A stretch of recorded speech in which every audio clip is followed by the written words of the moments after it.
नमस्कार, स्वागत है आपका लाइव सीरीज के विशेष कार्यक्रम विशेष बुलेटिन सुबह की चाय में। और देखिए, आज ईद का दिन है। आप सभी को, आपके परिजनों को लाइव सीरीज की टीम की ओर से ईद की बहुत बहुत बधाई, ईद की बहुत बहुत शुभकामनाएं। तो चलिए सीधे तौर पर समझिए, ईद की खबर से ही शुरुआत करते हैं। सर, जिस तरह से आज ईद की बात है और बिहार के मुख्यमंत्री नीतीश कुमार जी भी अब पहुंचने वाले हैं गांधी मैदान, क्या कुछ अपडेट है सर? नहीं, निश्चित रूप से देखिए, ईद की धूम पूरे देश के अलावा विदेशों में भी दिखाई पड़ रही है। तो ऐसे में बिहार की राजधानी पटना में, पटना के ऐतिहासिक गांधी मैदान में बड़ी संख्या में मुस्लिम भाई नमाज अदा करते हैं। तो वह उसके बाद से नमाज अदा करने के बाद आपको नीतीश कुमार भी मिलकर के एक दूसरे को गले लगाते हैं और बधाई, एक शुभकामना। ये एक बहुत ही खूबसूरत ये तस्वीर निकल करके जो आ रही है, दिखाई पड़ रही है आपको। तो ये आपको दिखाई पड़ा, और यही नहीं, जी। आपको कई जगहों पर, आपको यहाँ पर तो नीतीश कुमार दिखाई पड़ रहे हैं, मुख्यमंत्री बिहार हैं, जदयू के राष्ट्रीय अध्यक्ष हैं, यह तो दिखाई पड़ रहे हैं। उनके पुत्र निशांत कुमार भी आज कई जगहों पर ईद के अवसर पर जी। आपको गले मिलते हुए दिखाई पड़ेंगे कुछ देर बाद से। और उनका कई जगहों पर, निशांत कुमार की आप देख रहे हैं कि नीतीश कुमार के दिल्ली में राज्यसभा की सदस्यता के माने जो मेंबर हो गए हैं, तो अब जी। वो उसके बाद से निशांत कुमार पर एक बड़ी जिम्मेवारी मिली है। तो वह आपको ईद के अवसर पर घूमते हुए दिखाई पड़ रहे हैं। जी। और वही नहीं, प्रशांत किशोर जो जन सुराज के सूत्रधार हैं, वह भी, उनका भी आज ईद मिलन का कार्यक्रम है। तो उनका भी, उनके यहाँ भी कार्यक्रम है, जी। वह भी कार्यक्रम का आयोजन किया है। और देखिए, सबसे बड़ी बात क्या है, भारतीय जनता पार्टी की ओर से भी आयोजन किया गया है। वह भी एक बड़ा कार्यक्रम है आज। उनके जो मीडिया विभाग के प्रमुख हैं, उनकी ओर से, दानिश इकबाल की ओर से भी किया गया है। तो यह एक आपको देखिए, यही भाईचारे का प्रेम है। भारतीय जनता पार्टी को जिस रंग में आप उसको रंगिए, जी। लेकिन आप देखिए कि किस तरीके से वह भारतीय जनता पार्टी के मीडिया विभाग के जो प्रमुख हैं, उनकी ओर से यह आयोजन किया गया है। लेकिन एक बात और समझने वाली बात है जी। कि लालू प्रसाद यादव, जो हमेशा जो ईद के लिए जाने जाते थे, ईद में आपको ईद मिलन का कार्यक्रम होता था, वह इस बार नहीं होता हुआ दिख रहा है।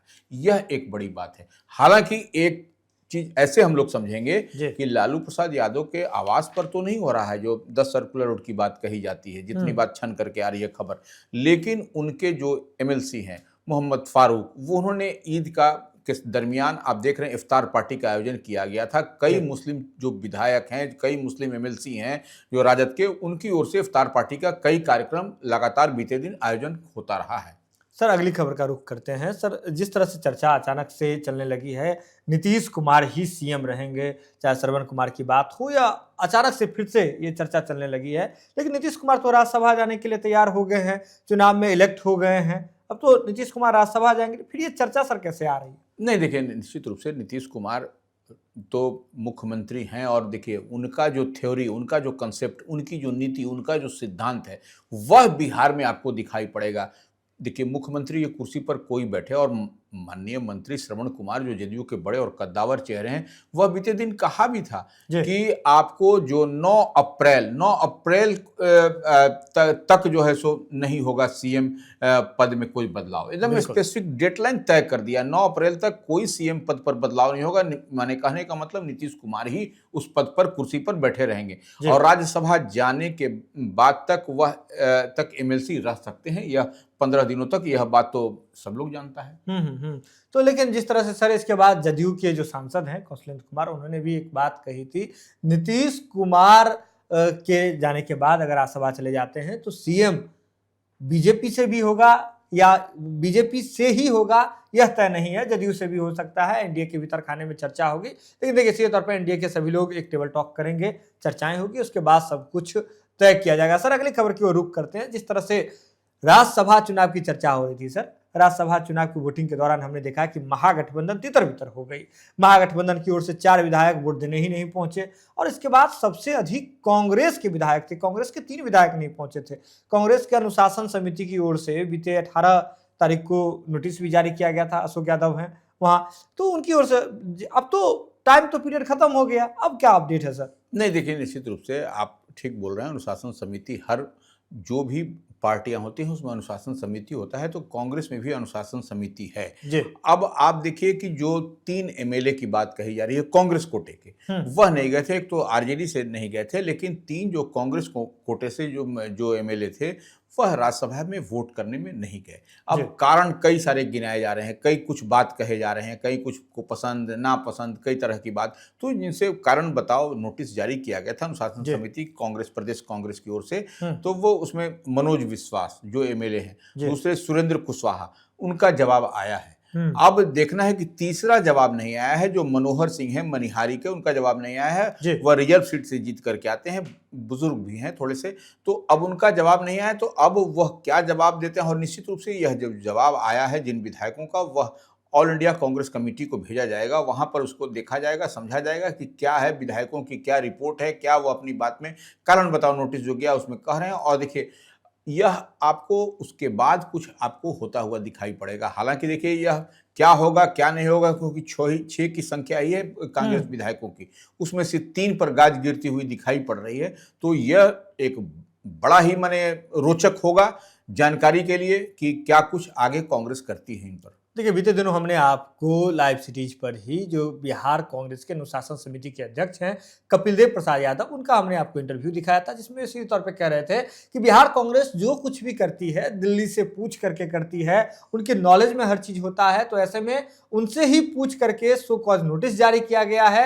और नोटिस का जो जवाब आया है वह भी नोट बना करके एआईसीसी को भेजा जाएगा, दिल्ली तलब किया जाएगा। उसके बाद जो कुछ भी होगा, चाहे कार्रवाई की बात हो या जो भी बात होगी, वो आने वाले समय में देखेगा। लेकिन सीधे तौर पर समझिए, कल ही डेडलाइन खत्म हो चुका है और आज बहुत कुछ हो सकता है कांग्रेस में। अगले खबर का रुख करते हैं। जिस तरह से बिहार में शिक्षक जो है ट्रांसफर पोस्टिंग को लेकर के लंबे समय से इंतजार कर रहे हैं कि अब तक कोई ठोस नियमावली नहीं बन पाई है। लोग शिक्षा विभाग की ओर मुंह करके देखते हैं, अपना चेहरा रखते हैं कि कोई जवाब आएगा। बहुत लोग हैं ट्रांसफर पोस्टिंग के लिए इंतजार कर रहे हैं। सर, क्या अपडेट आई है सर? नहीं, देखिए, शिक्षा विभाग में स्थानांतरण और पदस्थापन, जिसको ट्रांसफर और पोस्टिंग कहा जाता है, वह एक बड़ा मसला है और इसके लिए बहुत सारी नियमावली बार बार बनी, बार बार फेर बदल रद्दो बदल कि अगर पति कहीं है तो पत्नी कहीं है, पत्नी कहीं है तो पति कहीं है। तो यह आप जब क्वालिटी एजुकेशन देने की बात करते हैं, गुणवत्तापूर्ण शिक्षा देने की बात करते हैं, तो यह इसमें कुछ न कुछ लोचा होता हुआ दिखाई पड़ता है। तो अब इसी को ठीक करने के लिए शिक्षा विभाग जो है उसके लिए 6 सदस्यीय कमेटी बनाई गई है। तो और 15 दिनों में यह नियमावली भी आपको बनाने की बात कही जा रही है। तो ये एक बड़ी बात है। लेकिन अब जो कमेटी बनी है उसमें शिक्षा विभाग के सचिव इसके अध्यक्ष बनाए गए हैं, उसके बाद निदेशक हैं, माध्यमिक शिक्षा हैं के सदस्य सचिव हैं, निदेशक प्राथमिक शिक्षा, ये तमाम तरह के मेंबरान बनाए गए हैं। लेकिन अध्यक्ष इसके शिक्षा विभाग के सेक्रेटरी बनाए गए हैं जो आईएएस अधिकारी होते हैं। तो यह एक निश्चित रूप से समझने वाली बात है कि यह अब मुकम्मल तौर पर जो शिक्षकों की समस्या है, स्थानांतरण, पदस्थापन, ट्रांसफर और पोस्टिंग की, यह आपको सॉल्व होता हुआ दिखाई पड़ेगा। तो सीधे तौर पर समझिए, जैसा कि सर ने बताया कि बिहार में शिक्षा विभाग की ओर से 6 सदस्यीय जो टीम है वह बनाई गई है। सचिव जो शिक्षा विभाग के हैं उनकी अध्यक्षता में बनाई गई है। 15 दिन के भीतर यह जो समिति है वह शिक्षकों के ट्रांसफर को लेकर के नियमावली बनाएगी। साथ ही साथ विद्यालय में कितने शिक्षक हैं, कितने होने चाहिए, इन तमाम चीजों पर एक विस्तृत रिपोर्ट बनाएगी, जिसके बाद फिर फैसला लिया जा सकेगा। सर, अगले खबर की ओर रुख करते हैं। जिस तरह से बिहार में एक मॉडल की चर्चा हो रही है, नीतीश कुमार तो जाने वाले हैं, राज्यसभा जाने वाले हैं, रास्ता तय हो गया है। अब जब गाड़ी खोल दे, जब निकल जाए नीतीश कुमार जी।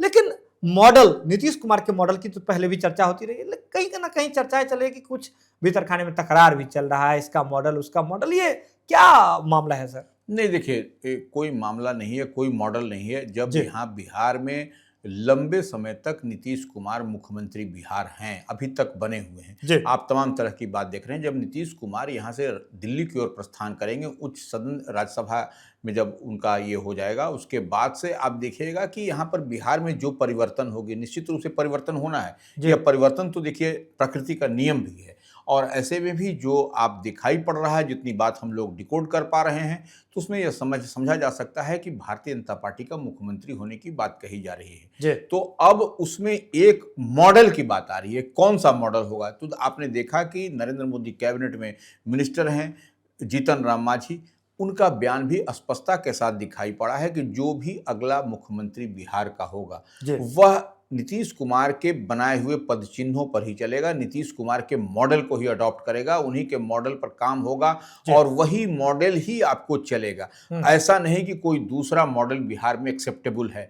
तो नीतीश कुमार ने एक बड़ी लकीर खींची है, इस बात को मानना पड़ेगा। आप देख रहे हैं कि गठबंधन की सरकार चलती है, जी। आप बिहार में हो डबल इंजन की सरकार कही जाती है, बिहार हो या दिल्ली में हो, लेकिन नीतीश कुमार ने जो अपनी यूएसपी है, जो अब तक उन्होंने बना करके रखा है, उसी मॉडल पर चलेगा। और देखिए, जीतन राम मांझी की बात नहीं, आप किसी से बात करिएगा तो जो यहाँ पर ये मॉडल है वह मॉडल नीतीश मॉडल ही कारगर होगा। और कोई भी कुछ कह ले कि फलना का मॉडल चलेगा, फलना का मॉडल चलेगा, तो कतई किसी का मॉडल नहीं चलेगा। भारतीय जनता पार्टी निश्चित रूप से सरकार में भी अगर यदि मुख्यमंत्री भारतीय जनता पार्टी की भी ओर से बनता है तो नीतीश मॉडल जो अब तक आपको 20 वर्षों से बिहार में की रूपरेखा बना दिया, एक बिहार को मॉडल स्टेट की ओर बढ़ता हुआ दिखाई पड़ रहा है, तो यह मॉडल ही एक्सेप्टेबल मॉडल है। तो इस लिहाज से मान के चलिए कि नीतीश मॉडल आम आवाम को भा भी रहा है, वो आपको समझ में भी आ रहा है कि सुशासन का, गुड गवर्नेंस का, आपको क्राइम, करप्शन और कॉम्युनिज्म जो CCC है उससे नीतीश कुमार ने कभी कॉम्प्रोमाइज नहीं किया। तो यही आपको यहाँ पर अगला मॉडल भी यही नीतीश मॉडल ही दिखाई पड़ेगा। इसको आपको मान के चलिए, गांठ बांध के चलिए, और यही कुछ आपको आने वाले समय में दिखाई भी पड़ेगा। अगर आप राजनीति के सजग दर्शक हैं तो आपको बिल्कुल याद होगा कि किस तरह से नीतीश कुमार के नीतीश मॉडल की चर्चा देश के प्रधानमंत्री नरेंद्र मोदी हो या फिर गृह मंत्री अमित शाह भी बार बार कर चुके हैं। और हर तरफ नीतीश कुमार का जो मॉडल है, इसको लेकर के बिहार का जो मॉडल, नीतीश मॉडल जो है, देश के कई हिस्सों में लागू भी पहले किया जा चुका है। लेकिन साथ ही साथ आपको हम ये भी बता दें कि जो मौसम विभाग की ओर से अलर्ट जारी किया गया है, और आपने देखा होगा कि बीते दिनों किस तरह से भयंकर बारिश भी हुई है, कई जगह आंधी भी आई है, और जो खासकर सीमावर्ती जो इलाके हैं, जो नेपाल से सटे हुए इलाके हैं, उधर तो रेड अलर्ट भी जारी किया गया था। तो ऐसे में जो अलर्ट जो है वह 3 दिनों के लिए जारी है। तो ऐसे में अगर आप अपने घर से बाहर निकलने का प्लान कर रहे हैं तो कहीं ना कहीं आपको थोड़ा सचेत रहने की जरूरत है।